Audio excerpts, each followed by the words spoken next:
دوسرے ملک بھی پاکستان اور سعودی عرب جیسا معاہدہ چاہتے ہیں، لیکن اس بارے میں کچھ کہنا ابھی قبل از وقت ہوگا۔ نائب وزیر اعظم اسحاق ڈار کی لندن میں گفتگو، کہا کہ پاکستان اور سعودی عرب کے درمیان معاہدہ تاریخی ہے۔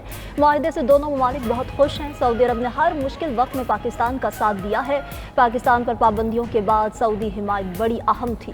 سعودی عرب سے معاہدہ ایک رات میں نہیں طے پایا، اس میں کئی ماہ لگے۔ ہر مسلمان حرمین شریفین کی حفاظت کے لیے قربان ہونے کو تیار ہے۔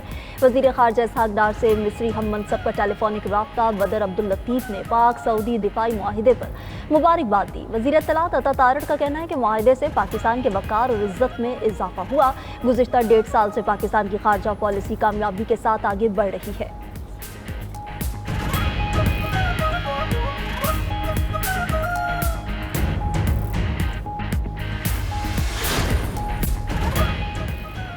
چینی ٹیکنالوجی سے 6 بھارتی طیارے مار گرانے میں کامیاب ہوئے۔ پاکستان نے لڑاکا طیارے اور ٹیکنالوجی چین سے حاصل کی۔ Chairman Peoples Party Bilawal Bhutto Zardari کا چینی میڈیا کو انٹرویو، کہا کہ ہمیں چین کے ساتھ تعلقات پر فخر ہے۔ پاکستان نے چین کے ساتھ اپنے دفاعی تعلقات کا فائدہ اٹھایا۔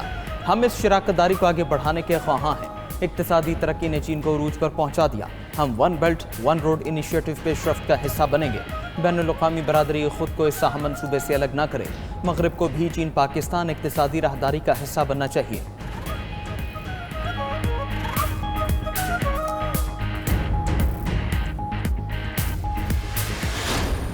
بھارت ریاستی سرپرستی میں پاکستان میں دہشت گردی کرا رہا ہے۔ دہشت گردانہ کارروائیوں میں بھارت کے ملوث ہونے کے مستند شواہد کئی بار دنیا کے سامنے رکھ چکا۔ D G I S P R lieutenant general Ahmed Sharif Chaudhry کا جرمن جریدے کو انٹرویو، کہا کہ مارکہ حق کے دوران امریکی صدر کا قائدانہ کردار اسٹریٹجک لیڈر کے طور پر سامنے آیا۔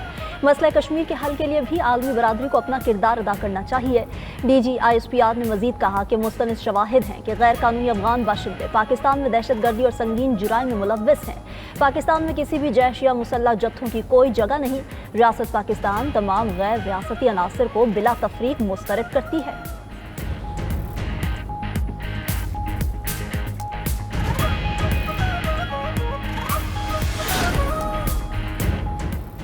پاکستان نے افغانستان سے دراندازی کے ثبوت سلامتی کونسل میں پیش کر دیے۔ عرب نیوز کے مطابق پاکستان نے سلامتی کونسل کو بتایا کہ افغانستان میں 60 سے زائد عسکریت پسند کیمپ پاکستان کی قومی سلامتی کے لیے خطرہ ہیں۔ یہ کیمپ پاکستان میں سیکیورٹی اداروں اور شہریوں پر حملوں کے لیے استعمال ہو رہے ہیں۔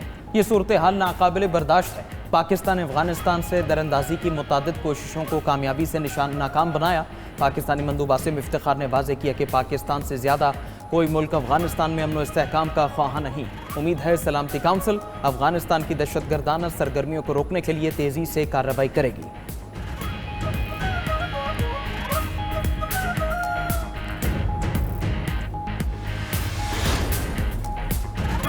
امریکہ کی ایک بار پھر افغانستان میں واپسی کی خواہش۔ صدر ڈونلڈ ٹرمپ نے بگرام ایئر بیس دوبارہ اپنے کنٹرول میں لینے کی خواہش ظاہر کر دی، کہا ہم اپنا فوجی اڈہ واپس چاہتے ہیں۔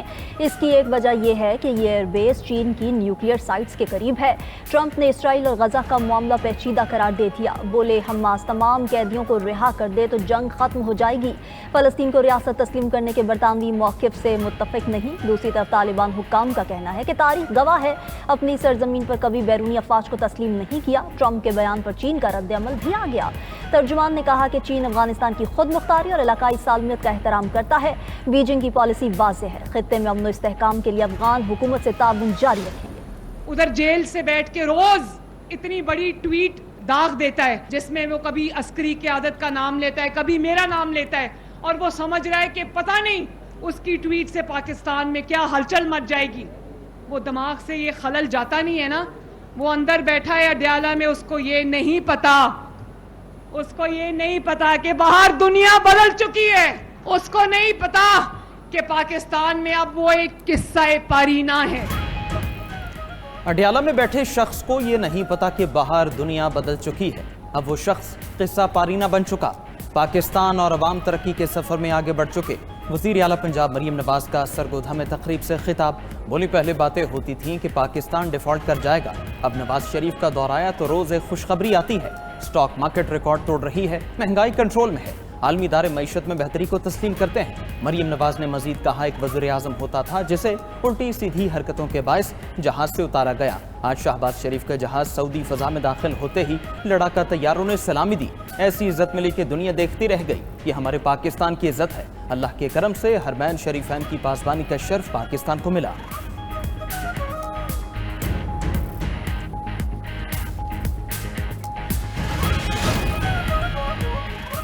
امریکہ نے غزہ میں جنگ بندی کی قرارداد چھٹی بار ویٹو کر دی۔ خبر ایجنسی کے مطابق سلامتی کونسل کے 14 اراکین نے قرارداد کے حق میں ووٹ دیا۔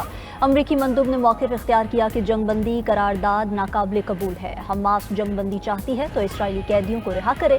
اقوام متحدہ کی سلامتی کونسل کے مشرق وسطی اور غزہ کی صورتحال پر اجلاس سے پاکستانی مندوب عاصم افتخار کا خطاب۔ کہا غزہ میں فوری اور غیر مشروط جنگ بندی ہونی چاہیے۔ پاکستان آزاد فلسطینی ریاست کے لیے کوششیں جاری رکھے گا۔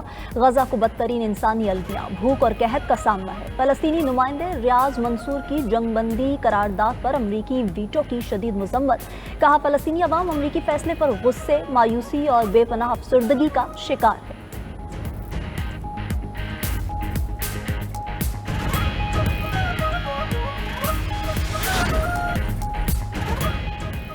پنجاب حکومت سیلاب متاثرین کی بحالی کے لیے دن رات متحرک۔ 2 ہفتوں میں متاثرین کو امدادی چیک ملنا شروع ہو جائیں گے۔ وزیر اعلیٰ پنجاب مریم نواز کا اعلان۔ کہا مکمل تباہ گھر کی تعمیر کے لیے 10 لاکھ اور جزوی متاثرہ گھر کے لیے 5 لاکھ روپے ملیں گے۔ بڑا جانور بہہ جانے پر 5 لاکھ اور بھیڑ یا بکری والے کو 50,000 روپے دیے جائیں گے۔ متاثرین کی بحالی کے لیے ڈسٹرکٹ اور تحصیل کی سطح پر فلڈ ریلیف کمیٹیاں قائم۔ سروے فارم، موبائل ایپ اور مانیٹرنگ ڈیش بورڈ بھی قائم کر دیے گئے۔ وزیر اعلیٰ پنجاب مریم نواز نے سرگودھا میں الیکٹرک بس منصوبے کا افتتاح بھی کر دیا۔ بھیرا سے سرگودھا تک کا کرایہ صرف 20 روپے ہوگا۔ بزرگ شہریوں اور طلباء کے لیے سفری سہولت مفت ہوگی۔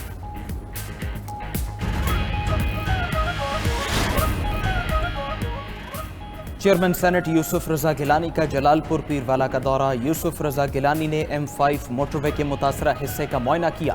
میڈیا سے گفتگو میں چیئرمین سینٹ نے کہا ملتان، مظفر گڑھ اور بہاولپور کے علاقے سیلاب سے زیادہ متاثر ہوئے۔ متاثرین کے یتیم بچوں کی ہوم سویٹس مکمل کفالت کرے گا۔ متاثرین کے لیے مزید خیموں اور بنیادی چیزوں کی فراہمی یقینی بنائی جا رہی ہے۔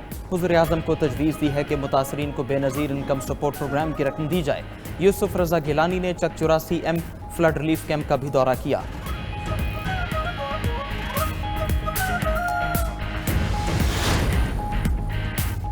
گجرات اور گرد و نواح میں تیز ہواؤں کے ساتھ موسلادھار بارش۔ شہر کے نشیبی علاقے زیریاب، کھاریاں، لالا موسا، جلال پور جٹا، کنجا اور منگوال میں بھی بارش۔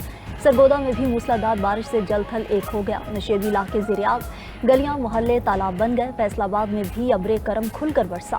جھنگ روڈ، شاداپلی، لیاقت آباد، گلفشاں کالونی، جج والا میں خوب بارش ہوئی۔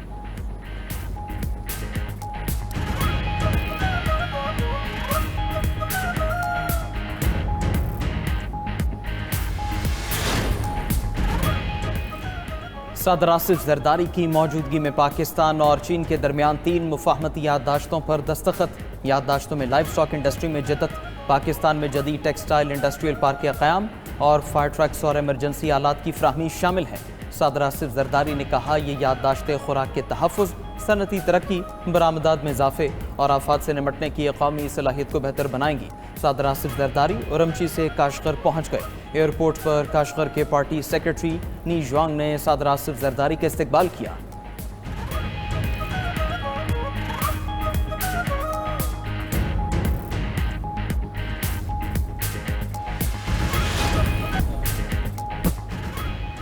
غزہ شہر پر قبضہ کے لیے اسرائیل نے ہر حد پار کر دی۔ زمینی فوجی کارروائی میں بارود سے لدے روبوٹس کا استعمال، پرانی فوجی گاڑیوں کو بارود سے بھر کر ریموٹ کنٹرول سے رہائشی علاقوں میں پہنچایا جاتا ہے اور دھماکے سے تباہ کر دیا جاتا ہے۔ 6 روز میں 1100 سے زائد فلسطینی شہید، 6000 زخمی ہو چکے، 150 سے زائد عمارتیں تباہ کر دی گئیں۔ اسرائیلی فوج نے غزہ کے مشرقی حصے پر قبضے کے بعد مغربی علاقوں میں انٹری کر لی۔ تازہ کارروائی میں شیخ رضوان اور تل الحبا میں درجنوں عمارتیں تباہ۔ حماس کے ساتھ جھڑپوں میں اسرائیلی میجر سمیت 4 فوجی ہلاک۔ اردن کی سرحدی کراسنگ پر فائرنگ سے بھی 2 اسرائیلی فوجی مارے گئے۔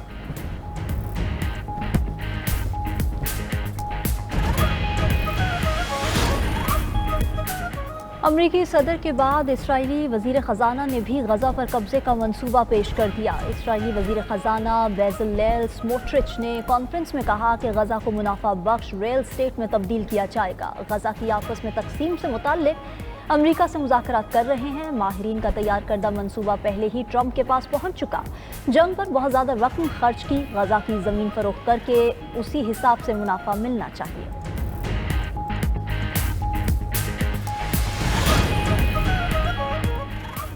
روسی وزیر خارجہ لیوروف اور امریکی وزیر خارجہ مارکو روبیو کے درمیان ملاقات طے پا گئی۔ روسی میڈیا کے مطابق ملاقات اقوام متحدہ کی جنرل اسمبلی کے اجلاس کے دوران ہوگی۔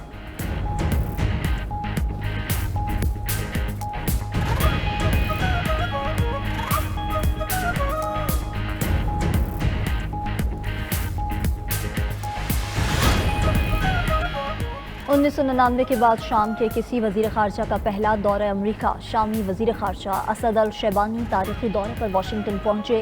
اعلیٰ امریکی حکام سے ملاقاتوں میں معیشت کی بحالی اور بین الاقوامی تعلقات مضبوط کرنے پر تبادلہ خیال۔ کہا عالمی ممالک کے ساتھ تعلقات بہتر بنا کر شام کو استحکام اور ترقی کی راہ پر گامزن کریں گے۔